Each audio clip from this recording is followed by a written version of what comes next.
રાજકોટ કોંગ્રેસ દ્વારા ગૃહમંત્રી અમિત શાહના ભાષણને ખોટી રીતે પ્રસ્થાપિત કરવાનો મામલો। રાજકોટ શહેર ભાજપ દ્વારા કરવામાં આવ્યું વિરોધ પ્રદર્શન। શહેરના કિસાનપરા ચોક ખાતે કરવામાં આવ્યું વિરોધ પ્રદર્શન સાથે રાહુલ ગાંધીનું પુતળું દહન કરવામાં આવ્યું। ડોક્ટર બાબા સાહેબ આંબેડકરને ગૃહમંત્રી અમિત શાહના ભાષણને ખોટી રીતે પ્રસ્થાપિત કરવામાં આવ્યો હોવાનો આક્ષેપ। મુકેશ દોશી, શહેર ભાજપ પ્રમુખ।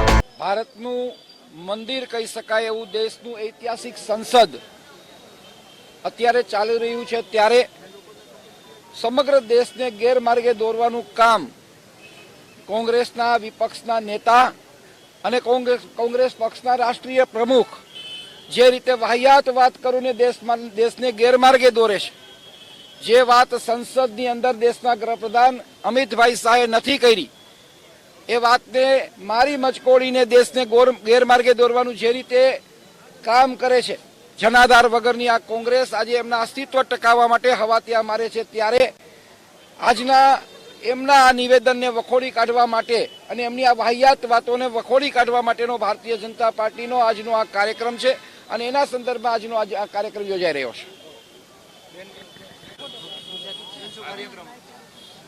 આજે રાજકોટ શહેર ભારતીય જનતા પાર્ટી દ્વારા કોંગ્રેસની જે નીતિ છે એ નીતિના વિરોધમાં અહીંયા કાર્યક્રમ રાખવામાં આવ્યો છે।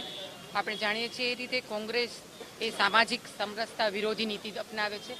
કોંગ્રેસ એ સાવરકરને વિરોધી નીતિ અપનાવે છે। કોંગ્રેસ છે એ હંમેશા દલિતો અને શોષિતોનું શોષણ કરવાની હંમેશા નીતિ અપનાવે છે અને આ બધી એમની નીતિના વિરોધમાં આજે ભારતીય જનતા પાર્ટી દ્વારા અહીંયા આજે એમના વિરોધનો કાર્યક્રમ રાખવામાં આવ્યો છે।